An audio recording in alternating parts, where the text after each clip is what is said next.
પાછો આહાર એવો હોવો જોઈએ કે આપણું હિત કરનારો હોવો જોઈએ. ખાવું એ મહત્વનું નથી, પણ આ શરીરને હિત કરનારું છે કે નહીં. અને હિત કરનારું હોય પાછું બીજું એક લખ્યું પવિત્ર પાછું હોવું જોઈએ. જ્યાં ત્યાં જેનું તેનું જ્યારે ત્યારે ખાવું જોઈએ નહીં. આટલો તો વિવેક રાખવો જોઈએ. અને ઇન્દ્રિયોને સુખ આપવા માટે અતિ પરિશ્રમથી પ્રાપ્ત કરેલો આહાર એને રાજસ આહાર કહેવાય છે. એ જે બધા પ્રાણીઓના જે આહાર છે ને એ અતિ પ્રયત્નોથી મળતા હોય છે અને કેવલ ઇન્દ્રિયોને સુખ આપવા માટે હોય છે, એટલે રાજસ આહાર કહેવાય. અને શરીરને પીડા આપનારો અપવિત્ર આહાર એને તામસ આહાર કહેવાય છે. અને શ્રી કૃષ્ણ ભગવાન એમ કહે છે કે મને અર્પણ કરેલો આહાર કહેતા પ્રસાદીનું અન્ન એ નિર્ગુણ આહાર છે. જ્યાં નિર્ગુણ ભક્તની વાતો આવે છે ત્યાં બધું લખ્યું છે. આવી રીતે સુખ પણ 4 પ્રકારનું છે. આત્માથી ઉત્પન્ન થયેલું સુખ એને સાત્વિક સુખ કહેવાય છે. અને પંચ વિષયમાંથી ઉત્પન્ન થયેલું સુખ એને રાજસિક સુખ કહેવાય છે. અને મોહ અને દિનપણાથી ઉત્પન્ન થયેલું સુખ એને તામસિક સુખ કહેવાય છે. અને શ્રી કૃષ્ણ ભગવાન એમ કહે છે કે મારા ચરિત્રોના શ્રવણથી, મારી કથાથી, મારા કીર્તનથી અને મારા સ્વરૂપના ધ્યાનથી, દર્શનથી જે ઉત્પન્ન થયેલું સુખ એને નિર્ગુણ સુખ કહેવાય છે. દેખાતું નથી, પણ સવારના પોરમાં ભગવાનનું નિર્ગુણ સુખ આપણે ભોગવીએ છીએ. બાકી આ દુનિયામાં બીજા બધા ઘણા સુખ હોય છે, એ સુખનો અંત આવતો નથી. એટલે ભગવાનના ભક્તોએ આ સુખ ભોગવવું. કયું સુખ ભોગવવું? નિર્ગુણ સુખ, ભગવાનની કથાનું. એમાં એમ લખ્યું છે કે આત્મનિવેદી ભક્તો એને પંચરાત્ર શાસ્ત્રમાં એકાંતિક ભક્તો કીધા છે. અને પતિવ્રતા સ્ત્રીની પેઠે ભગવાનને વિશે એણે સ્વધર્મ જ્ઞાન અને વૈરાગ્યથી યુક્ત થઈ અનન્ય ભક્તિ કરવી એકાંતિક ભક્તો કીધા. અને એકાંતિક ભક્તને જે અનન્ય ભક્તિ છે એ મહા આપતકાળમાં મોટા વિઘ્નો થકી પણ પરાભવને નથી પામતી. ગમે એવા આપતકાળો આવી જાય પણ એવા એકાંતિક ભક્તની ભક્તિમાં રંચ જેટલી પણ ઓટ નથી આવતી. એને ભરતી ન આવે તો કાંઈ નહીં, પણ ઓટ તો એ સમયમાં ન જ આવે. જેવી રીતે વરસાદની ધારાઓ વડે મોટા મોટા પર્વતો પરાભવને પામતા નથી. ગમે એવો વરસાદ વરસે, મોટી ધારાઓ પડે, પણ પર્વતને વાંધો ન, બાકી ખેતરા ધોવાઈ જાય, બીજું બધું ઉપાડી જાય. એવી રીતે અચળ જે એકાંતિક ભક્તો એને દેહ છતે નિર્ગુણ અને મુક્ત કીધા છે. અને આવા એકાંતિક ભક્તોના સંબંધે કરીને અનેક જીવોના કલ્યાણ થાય છે. બોલો, આવા એકાંતિક ભક્તોના સંબંધથી કલ્યાણ થાય છે. અને એટલા માટે આપણા શાસ્ત્રોમાં એવા એકાંતિક ભક્તોનો બહુ મહિમા લખ્યો છે, બહુ મહિમા. તમે બ્રહ્માનંદ સ્વામીને પૂછો તો બ્રહ્માનંદ સ્વામી કહે છે કે એવા હરિભગતનો મહિમા આ જગતમાં બહુ લખ્યો છે. એ હરિભગત શું કરે છે? આ જગતના જીવને જે મોહ લાગ્યો છે ને, એક તો એ મોહ દૂર કરી દે છે. બધાય રોગ કાઢવા હેલા છે. શરીર જ માંદું પડે છે એટલું પૂરતું નથી, મન પણ માંદું પડે છે. શું? શરીર માંદું પડે છે, મન પણ માંદું પડે છે, અને આત્મા પણ માંદો પડે છે. શરીરના ડૉક્ટરો છે, મનનાય ડૉક્ટરો છે, અને આત્માના બહુ ઓછા છે. પણ એ ડૉક્ટર પાસે આવે કોણ? કારણ કે ફી લેતા નથી ને, એટલે કે મફતમાં કાંઈ ન હોય કે. અને કહેવાય ને, મફતની કોઈ કિંમત નથી. અને અમુક વાતને આપણે સ્વીકારવી જોઈએ. જેમ શરીરથી વ્યક્તિઓ માંદા હોય ને, એમ અંદરથી પણ માંદા હોય છે. ઘણીવાર પરિવારમાં અમુક વ્યક્તિ માંદા હોય તો ઘણા સમજવા તૈયાર જ નથી. મનથી માંદો હોય, તકલીફ માનસિક હોય, પણ જો એને સ્વીકારી ન શકાય તો શું થાય? તકલીફ બહુ મોટી થાય છે.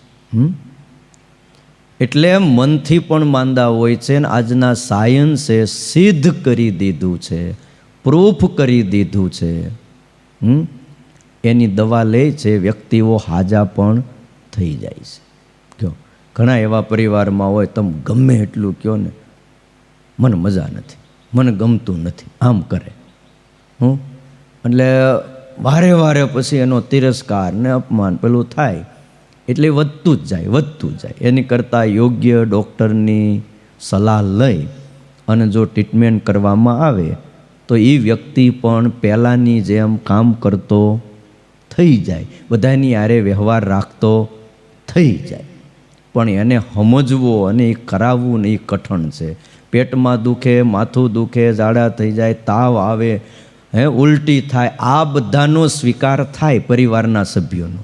પણ હવે કાંઈ ન હોય, આમ તમારે કહે ને ઓલું કહે ને બરાબર હૃષ્ટપુષ્ટ હોય ને કાયાય બરાબર, એટલે તને શું હાલ આવે છે બધા એમ કે. પણ ભાઈ એ શરીરથી માંદો નથી, એ અંદરથી માંદો થઈ ગયો છે. જ્યાં લગી એની અંદરની માંદગી ન જાય ત્યાં લગી એ એક હળીને બે કટકા ન કરે. સમજ્યા? એને સ્વીકારવું પડે અને એની યોગ્ય ડૉક્ટરો પાસેથી દવા લઈ એને હાજો કરવો પડે. ન કરો તો કાં છેલ્લે બાકી આત્મઘાત કરે. એ કંટાળે, બીજા કંટાળે, છેલ્લે એ રસ્તો શું લે? પછી કે ઓલો ભાઈ તાપીમાં પડી ગયો. ભાઈ એને પડવું નહોતું, તમે બધાય ભેગા થઈને પાડ્યો છે, ખ્યાલ આવે? પણ સ્વીકાર ન થાય. એટલે આ બધી માંદગી હોય છે. પણ આત્મા જે બીમાર હોય એને તો ભાઈ આવા એકાંતિક ભક્તો હોય ને, એ જ આ બધી માંદગીને દૂર કરી શકે. એટલે બ્રહ્માનંદ સ્વામી કહે છે ભગવાનના એવા એકાંતિક ભક્તોનો મહિમા એ લખો લખાય નહીં, બહુ મોટો મહિમા છે. મોટો મહિમા રે જગમાં હરિજનનો, મોટો મહિમા રે જગમાં હરિજનનો. ઓ મોટો મહિમા રે જગમાં હરિજનનો. મોટો મહિમા રે જગમાં હરિજનનો. મોહ નિવારે રે દુષ્કર આમનનો. મોહ નિવારે રે દુષ્કર આમનનો. મોહ નિવારે રે દુષ્કર આમનનો. મોહ નિવારે રે દુષ્કર આમનનો. જગમાં હરિજનનો. જગમાં હરિજનનો. અગમ અગાધ સ્વરૂપ અગોચર વદત નેતિ કરી વેદ. પ્રગટ પ્રમાણ હરિપુરુષોત્તમ સાધુ જાનત ભેદ. વેરો ભાંગે રે મન કૃત ભિન્ન ભિન્નનો. વેરો ભાંગે રે મન કૃત ભિન્ન ભિન્નનો. એ મોટો મહિમા રે જગમાં હરિજનનો. મોટો મહિમા રે જગમાં હરિજનનો. એ જગમાં હરિજનનો. જગમાં હરિજનનો. અગાધ અને અગમ સ્વરૂપ ભગવાનનું, જેને વેદ નેતિ નેતિ કહે છે, અને પ્રગટ પ્રમાણ આ ધરતી ઉપર એ પુરુષોત્તમ નારાયણ બિરાજમાન હોય છે, જેને વેદ પણ નેતિ નેતિ કહે છે, અગાધ કહે છે, હે, પણ એનો ભેદ ભગવાનનો એકાંતિક ભક્ત અને સાધુ જાણે છે. વેરો ભાંગે મન કૃત ભિન્ન ભિન્ન નો, મનની જે ભ્રમણાઓ છે એને ભાંગી નાખે છે, બાકી કોણ ભાંગે કયો? સાધે પ્રાણ સમાધિ ચડાવે, આસન દ્રઢ એકાંત, મનની ભ્રમણા તબ મીટે, જબ ભેદ બતાવે સંત, તેને સંગે રે અધ્યાસ ટળે તનનો, તેને સંગે રે અધ્યાસ ટળે તનનો, તેને સંગે રે અધ્યાસ ટળે તનનો, તેને સંગે રે અધ્યાસ ટળે તનનો. ઓ મોટો મહિમા રે જગમાં હરિજનનો, મોટો મહિમા રે જગમાં હરિજનનો. 68 તીરથ ફરી કરી આવે, દેત વિધિવત દાન, સત્સંગ બિન સમજે નહીં, કોઈ સાચી વાત નિદાન. સંશય ભાંગે રે અંતર પાપ પુણ્યનો, સંશય ભાંગે રે અંતર પાપ પુણ્યનો, મોટો મહિમા રે જગમાં હરિજનનો, મોટો મહિમા રે જગમાં હરિજનનો. સમાધિ કરે, અષ્ટાંગ યોગ સાધે, સવારના પોરમાં ઓલો કહીને કુંભક રેચક ને પૂરક આ બધાય પ્રાણાયામ કરે અને એકાંતમાં બેસી અને આસન લગાવીને બેઠા હોય છે, પણ મનની ભ્રમણા મટતી નથી. જ્યારે ભગવાનનો એકાંતિક ભક્ત કે કોઈ સંત એનો ભેદ બતાવે ત્યારે એ ભ્રમણા મટે છે. એમ લખ્યું કે એને સંગે ટળે અભ્યાસ તનનો.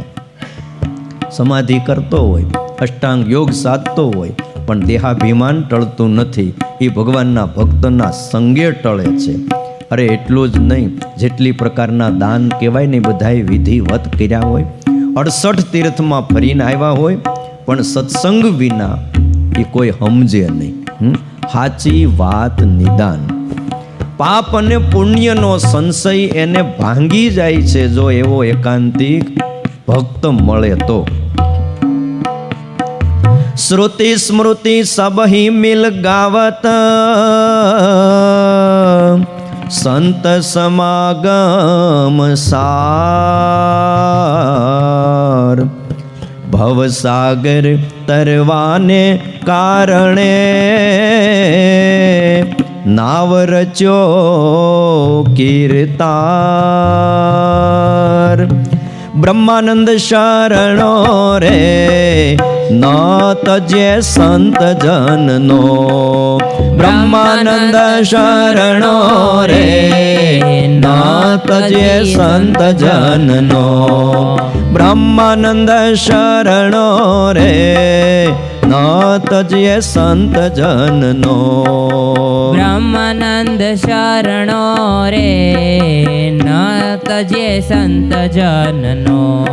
હે મોટો મહિમા રે જગમાં હરિજનનો, મોટો મહિમા રે જગમાં હરિજનનો. મોહ નિવારે રે દુષ્કર આ મનનો. મોહ નિવારે રે દુષ્કર આ મનનો. ઓ દુષ્કર આ મનનો. દુષ્કર આ મનનો. એ જગમાં હરિજનનો. જગમાં હરિજનનો. વચનામૃત છે ગઢડા મધ્યનું 8મું. સ્વામિનારાયણ ભગવાને એવું કીધું, જ્ઞાની ભક્ત હોય એમ જાણે ભગવાનનું સ્વરૂપ છે એ નિર્ગુણ છે. ભક્તને ભગવાનનો સંબંધ થયો છે એ બધા જ નિર્ગુણ માર્ગવાળા છે. અને જે કથા કીર્તનને વિશે ભગવાનના સ્વરૂપનો સંબંધ હોય એ પણ સર્વે નિર્ગુણ કહેવાય છે. અને જે કથામાં કીર્તનમાં ભગવાનનો સંબંધ ન હોય એને માયિક ગુણે યુક્ત કહેવાય છે.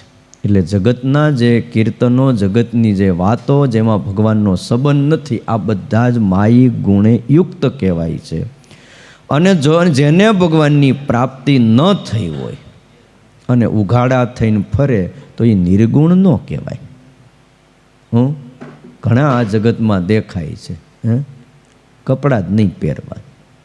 આવી કડકડતી ટાઈડમાં તમે કેટલું પહેરીને આવ્યા છો, મફલર બાંધીને આવ્યા છો. ઠીક છે, સાયલ ઓઢીને નથી આવ્યા, બાકી બહુ ટાઈટ પડી હોય ધાબળા ઓઢીને પણ ગામડામાં હરિભક્તો આવતા કથા સાંભળવા. તો પણ છતાંય તમે નિર્ગુણ કહેવાઓ. શું કામ? ભગવાનનો સંબંધ થયો એટલે. અને ઓલા હાવ ઉઘાડા રે, આવી કડકડતી ટાઈટમાં પણ એક કપડું ન પહેરે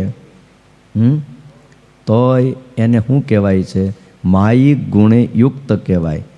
જેને ભગવાનની પ્રાપ્તિ થઈ છે એ ગ્રહસ્થાશ્રમી છે તો પણ એ નિર્ગુણ છે. આમ વચનામૃત કહે છે ગઢડા મધ્યનું 8મું. ભલે ગ્રહસ્થાશ્રમમાં રહ્યા. ગુણાતીતાનંદ સ્વામી કે એ ભેગા રહે તો છોકરા પણ હોય. પર્વતભાઈ હતા તો એને 4-5 દીકરા હતા, પણ ભાઈ ત્રણેય અવસ્થામાં ભગવાન દેખતા હતા. જનક મહારાજા હતા તો એને પરિવાર હતો. અમરીશ જેવા ભક્તો હતા તો એને હતું. અરે નરસિંહ મહેતો ભગત કહેવાય, બીજા આઘા ભગતની વાત જવા જો, અહીં નજીકના જૂનાગઢના જ લ્યો. તો એની દીકરી હતી. અને જો દીકરી ન હોય તેને મામેરું આ ને તેને બધું ભગવાન ક્યાંથી એ આવે? દીકરોય હતો, સાંભળ્યો બોલો. એટલે બધું હતું પણ ભગવાનનો સંબંધ હતો. એટલે એ કેવું કહેવાય? નિર્ગુણ કહેવાય છે. એક સૃષ્ટિનો ક્રમ છે ને ક્રમ પ્રમાણે હવને રહેવું પડતું હોય ને એ જ રીતે બધા રહેતા હોય છે. પણ એનું ધ્યાન, એનો સંબંધ ભગવાનની હારે થયો છે. એટલે એ ગ્રહસ્થાશ્રમી હોય તોય નિર્ગુણ કહેવાય છે, અને ત્યાગી હોય તે પણ નિર્ગુણ કહેવાય છે. ભગવાનને પામવાનો જે માર્ગ છે એ નિર્ગુણ માર્ગ છે. અને ભગવાનના સંબંધે કરીને જે ક્રિયાઓ કરે છે એ બધી જ નિર્ગુણ છે. અને એમ લખ્યું કે જેને ભગવાનનો સંબંધ થયો છે એના ભાગનો પાર આવે નહીં. અને ભગવાનનો સંબંધ એક જન્મના પુણ્ય કરીને થતો નથી. એટલે માનજો એ ભાગનો કોઈ પાર નથી. આ ભગવાન કહે છે. આમ તો ભગવાનનો સંબંધ ન થાય ભાઈ. 750 કરોડ માણસ છે, કેટલાનો સંબંધ થયો? જો કરોડ માણા ભેગું થયું હોય ને તો પગ મૂકવાની જગ્યા ન રહે. આખા સુરતની કેટલી વસ્તી હશે? 70 લાખ. હજી કરોડે નથી પોઈ ગયા. હવે કરોડ ભેગા થાય તો શું થાય? મન કયો છે. ક્યાં ક્યાં લગી લાંબુ થઈ ગયું સુરત. તોય ટ્રાફિકનો પ્રશ્ન હજી હલ થતો નથી. બ્રિજ ઉપર બ્રિજ ચડાવ્યા છે ને હવે તો આમ બ્રિજની નીચે, રસ્તાની નીચે ટ્રેનો કાઢવાના છે. તમે જુઓ થોડા સમયમાં સુરતના રોડો ખોદી નાખવાના છે ને હેઠે બધું હવે સ્ટેશન ને બધું નીચે. હા બોલો, સિટીમાં કામ ચાલુ થઈ ગયા તોય ઘટે છે. એટલે ભગવાનનો ભક્ત વચનામૃત ગરડા મધ્યના 11માં લખ્યું કે જે ક્રિયા કરે છે એ કેવળ ભગવાનના ભક્તની સેવાને અર્થે કરે છે, ભગવાનની સેવાને અર્થે કરે છે. માટે હરિજનની ક્રિયા તે ભક્તિ રૂપ છે. ધર્મ, અર્થ અને કામ સંબંધની જે ફળની ઈચ્છા એનો ત્યાગ કરીને જે શુભ કર્મ કરે છે ભગવાનની પ્રસન્નતાને અર્થે, એ જ શુભ કર્મ ભક્તિરૂપ થઈ જાય. અને કેવળ મોક્ષને આપનારા થાય છે. ત્યાં ભાગવતનો સ્વામિનારાયણ ભગવાને વચનામૃતમાં શ્લોક લખ્યો છે. આમયો N ભૂતાનામ આમયો N ભૂતાનામ આમયો N ભૂતાનામ આમયો N ભૂતાનામ જાયતે યશ્ચ Suvrat જાયતે યસ્ય Suvrat તદેવ યામયં દ્રવ્ય તદેવ્ય વ્યવ્યયં દ્રવ્ય ન પોનાતિ ચિકિત્સિતમ ન પુનાતિ ચિકિત્સિતમ એવં નૃણાં ક્રિયાયોગા એવં નૃણા પ્રિયા યોગા સર્વે સંસ્કૃતિ હેતવ સર્વે સંસ્કૃતિ હેતવ તયેવાત્મ વિનાશાય એવાત્મનિ વિનાશાય કલ્પન્તે કલ્પિતા પરે કલ્પન્તે કલ્પિતાં પરે કલ્પન્તે કલ્પિતા પરે. કલ્પન્તે કલ્પિતાં પરે આ ભાગવતનો શ્લોક સ્વામિનારાયણ ભગવાને વચનામૃત ગરડા મધ્યના 11માં લખીને એવું કીધું, આ મયો એન ભૂતાનામ જાયતે યશ્ચ સુવ્રત. જેનાથી રોગ થયો હોય, ઘી ખાવાથી રોગ થયો હોય, પછી એ મટાડવું હોય તો વૈદ પાછું ઘી જ ખવડાવે. જે ખાવાથી રોગ થયો હોય એ જ ખવડાવે, પણ એની અંદર ઔષધ ભેળવે તો એ રોગ મટી જાય છે. એમ જે ક્રિયાથી જન્મ અને મરણ થાય એમ હોય, જન્મ અને મરણ લેવરાવે એવી જ એ ક્રિયાઓ છે, ખાવું પીવું જોવું આદિ, પણ એમાં જો ભગવાનનો સંબંધરૂપી ઔષધ ભળી જાય તો એની એ જ ક્રિયા શું થઈ જાય? મોક્ષને આપનારી થઈ જાય છે. આ જગતમાં જમતા કોણ નથી? બધા જ ખાય છે ને. પણ ભગવાનને ધરાવીને પછી તમે એ પ્રસાદ જમો એટલે એની ક્રિયા કેવી થઈ ગઈ? મોક્ષને આપનારી. નહીંતર એમાં કર્મ લાગે એમ હોય છે, પણ એ કર્મ લાગે નહીં અને મુક્તિ આપે છે. શિવલાલ શેઠને ગુણાતીતાનંદ સ્વામી એકવાર કીધું, ગાડીમાં બેહીને જતા હતા, ઉનાળાનો સમય હતો અને રેતીમાં ખુલ્લા તાપમાં એક બે ઢૂંઢિયા તપ કરતા હતા. અને ગુણાતીતાનંદ સ્વામીએ શિવલાલની સામે જોઈને કીધું, શિવલાલ તું દૂધ ચોખા અને હાકર જમનારો છો, હિંડોળા ખાટે હિચકશો, પણ તને ભગવાનનું ધામ મળશે. અને આવડા આ ઉઘાડા શરીરે અહીં તપ કરે પણ નરકમાં જાય, કારણ કે એને ભગવાનની ઉપાસના નથી, ભગવાનને માનતા નથી, ભાગવતને માનતા નથી, રામાયણને માનતા નથી, કોઈ સત્શાસ્ત્રોને આ ઢૂંઢિયા માનતા નથી અને પોતાના માગધી ભાષાના ગ્રંથ એને જ સાચા માને છે. ભગવાન વિના કર્મનું ફળ આપે કોણ? તમે ગમે એટલું તપ કર્યું, ફળ કોણ આપે? ભગવાન આપે. અરે હાવ કાંઈ ખબર ન પડતી એને ખબર પડે કે મારે કાંઈક મહેનત કરવી હોય ને તો કોક કે એ કરાય. એમનેમ ત્રિકમ પાવડો લઈને મંડે ખાડા કરવા, સાંજે કોણ 800,000 રૂપિયા આપે? તમે આપી દો? ન આપે કોઈ. પણ કોકે એમ કીધું કે ભાઈ જરાક અહીંયા 2 ખાડા કરી દે તો સાંજે એને મજૂરી મળે. એમ ભગવાનને કીધું હોય એમ કરે ને તો કાંઈક પ્રાપ્ત થાય છે. એટલે લખ્યું છે શાસ્ત્રોમાં, ભગવાનના ભક્તને જો નિર્ગુણ કીધા છે, કોઈ પ્રકારનો ભય નથી, ભગવાનનો સંબંધ છે. નાસ્તિ માયા ભયમ તેષામ નાસ્તિ કાલ ભયમ ક્વચિત નાસ્તેવ કૃષ્ણ ભક્તાનામ અર્ક સુનું ભયમ તથા. ભગવાનના ભક્તને માયાનો ભય નથી, કાળનો ભય નથી, અને કૃષ્ણ ભક્તને અર્ક સુનું, અર્ક એટલે સૂર્ય અને સૂર્યના દીકરા એટલે યમરાજા, એનો પણ એને ભય નથી. એટલે ભય રાખશો નહીં. જો યમરાજા તો આવવાના જ નથી, યમરાજા નહીં આવે ને એના દૂતે આવવાના નથી. હા, એટલે ભગવાનની ભક્તિ કરવી. જો જોત જોતામાં જો આ ધનુર્માસનો આ છેલ્લો દિવસ, આમ તો કાલે પૂર્ણાહુતિ છે. આજે ઘણા ભક્તો પાસે જો ભગવાન માટે થાળ પણ લાવ્યા છે. એટલે આવતીકાલે મકર સંક્રાંતિનું મહાપર્વ છે અને જોળી નિમિત્તે પણ આપણે જવાનું છે. કારણ કે જોળીનું અન્ન એને સાત્વિક અન્ન કીધું છે. બીજું તમે રસોઈ આપો, બીજું ત્રીજું અન્ન છે ને એનું ઋણ ચડે, એની માળા કરવી પડે. જેવી રસોઈ એવી માળા કરવી પડે.